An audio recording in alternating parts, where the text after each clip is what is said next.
It just might be the definitive 2016 election autopsy. Tim Alberta's new book, American Carnage, charting the decades-long course the country took to end up with Trump in the White House. It might also become the playbook for 2020 candidates hoping to end Trump's presidency at one term.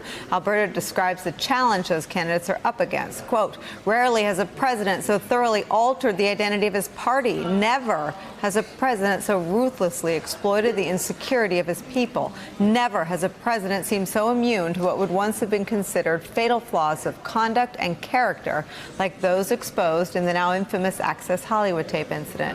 One of the juiciest parts of the book pulls back the curtain on the Trump campaign's response to that ultimate October surprise. Alberta writes this, quote, not for a moment would Trump consider quitting the race.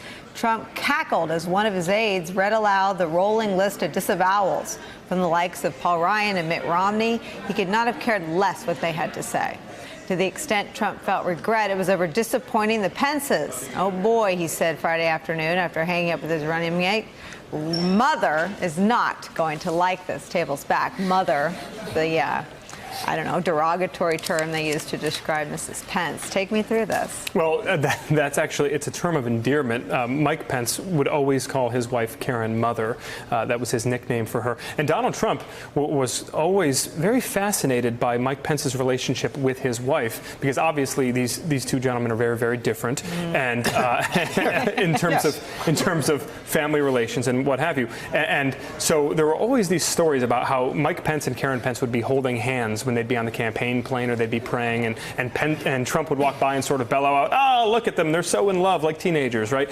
And so Trump was so amused by Pence calling his wife Mother that, yes, when he found out about the Access Hollywood tape, and when Mike Pence called him very upset and very agitated, and then Pence went back to Indiana and basically went AWOL for 48 hours, and the president and I talked about this for the book, Trump was genuinely worried about Pence. He was genuinely worried that he could lose Pence, and so he got off the phone and he said, oh, Mother is not going to like this. and people around him, sort of laughed, but there was a great deal of concern. Mike Pence actually wrote a letter that weekend to Donald Trump trying to put on paper what hearing that audio tape had done to him and his wife. And when a couple of Trump's senior-most aides heard of that letter, they thought for sure that he was off the ticket, that it was done.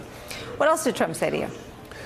Well, we talked about a few things. Obviously, we had the sugar high a few days ago of the AOC nickname of Evita, which was actually in the context of the conversation we were having about populism. And I was trying to ask him, what about a tax on the ultra-rich? Would that not seem to align? Because there was all this polling at the time when AOC was getting killed after saying to Anderson Cooper, talking about this 70% tax rate, or talking about a tax on the ultra-wealthy. And there was all this body of polling that came out that actually showed a number of Trump's supporters would be firmly behind that, which really, when you think back, it sort of aligns with, when we think back on the 2012 campaign, and Mitt Romney was giving these graduate seminar classes on macroeconomics in these airplane hangars in rural Virginia, and people are looking around like, what the hell is he talking about, right?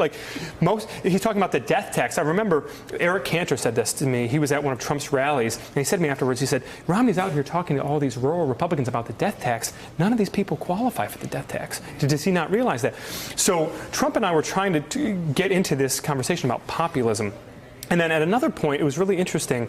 I was describing Paul Ryan's role in getting his legislative agenda passed, at least parts of his legislative agenda passed. And I described him as an ally of the president's. I said, well, in so many words, you must appreciate the fact that after he basically called you a racist and spent 2 years publicly and privately saying that you were immoral and unethical and unfit for office, that he became this really staunch ally of yours in helping to pass your agenda. And the president said, I've never heard anybody describe him that way. I wouldn't really call Paul an ally. And this was before Ryan gave me his interview where he sort of lit into the president. We covered a pretty wide gamut of things, but I think what's most striking is that whatever you think about Donald Trump, love the president or hate him, he was incredibly prescient in identifying what was happening in the Republican Party. When you look at yesterday's news and the lack of response from most of these Republicans, and we ask ourselves, why the radio silence? Why are they so afraid to take on Donald Trump? I think the answer is self-evident. And Trump saw it. Many in the Republican Party are afraid. They are not oriented toward political confrontation. And certainly even in 2016, most of these Republicans spent the early stages of that campaign tiptoeing around Donald Trump, hoping, clinging to this fantasy that he would just drop out of the race and vanish from thin air, instead of actually engaging him. Ted Cruz gave him cover. There's so much weird. You have to come back, because I didn't get to ask you about Sarah Palin, but I do just want to ask you to put a button on all these conversations with just a teaser for all that you write about the Republican Party. Sarah Palin was the most similar to Donald Trump. I described her once as a canary in the mine, speaking to the rage, speaking to the sort of white hillbilly elegy angst, speaking to the xenophobia. I mean, and you have some incredible insights about her. Yeah, listen, George W. Bush had this amazing reaction when he saw Sarah Palin being nominated. He said she has no idea what's about to hit her. And right around that same time, he was talking to his advisors, and he said, these isms, populism, nativism, isolationism, protectionism, they're going to eat us alive. And he was seeing it in that moment with Palin, and I think a lot of other Republicans missed it. Donald Trump did not miss it. You have to come back. Hey there, I'm Chris Hayes from MSNBC. Thanks for watching MSNBC on YouTube. If you want to keep up to date with the videos we're putting out, you can click subscribe just below me, or click over on this list to see lots of other great videos.